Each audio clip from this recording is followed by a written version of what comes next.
Le MRC existe encore uniquement parce qu'il a boycotté le scrutin de 2020. Ce fut une décision difficile, mais impérative. Mon point de vue est le suivant. 1. Le régime en place a jeté Maurice Kamto et de nombreux fidèles lieutenants du MRC en prison. Il était prévu de les condamner lourdement, malgré l'absence de motifs sérieux, afin de les rendre inéligibles. C'était le plan A, et il était en marche. 2. Face à une forte pression interne et surtout externe, le régime a opté pour un plan B, extrêmement vicieux, pour éliminer Kamto et le MRC politiquement. Ainsi, le président a fait libérer tous les prisonniers afin d'améliorer son image à l'extérieur, mais le plan B était déjà enclenché. 3. À l'approche des élections de 2020, le président convoque le corps électoral. Le MRC est prêt à participer, mais ses candidats les plus engagés sont confrontés à une adversité terrible pour constituer leur dossier.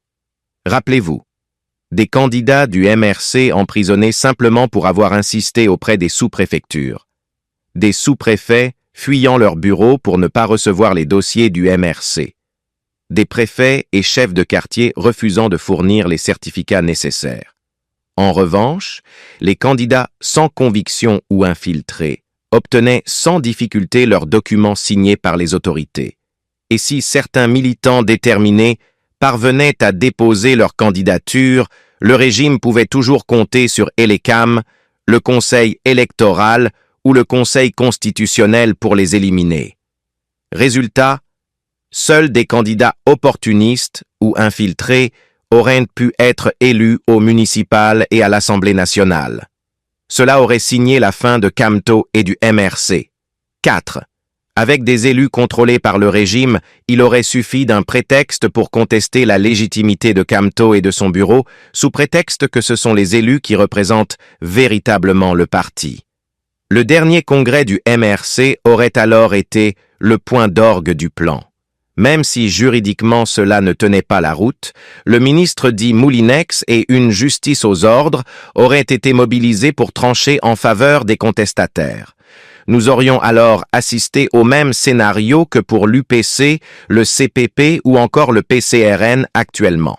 Ce serait la fin du MRC, car jamais l'État ne trancherait en sa faveur. À la dernière minute, le MRC a pris la seule décision qui pouvait sauver le parti et même le Cameroun, ne pas se présenter aux élections. Ce choix stratégique a permis d'échapper au piège tendu par le régime. C'est pourquoi, jusqu'à aujourd'hui, le pouvoir en parle encore avec colère. Ils ont libéré Kamto. Pour rien et surtout, il est candidat.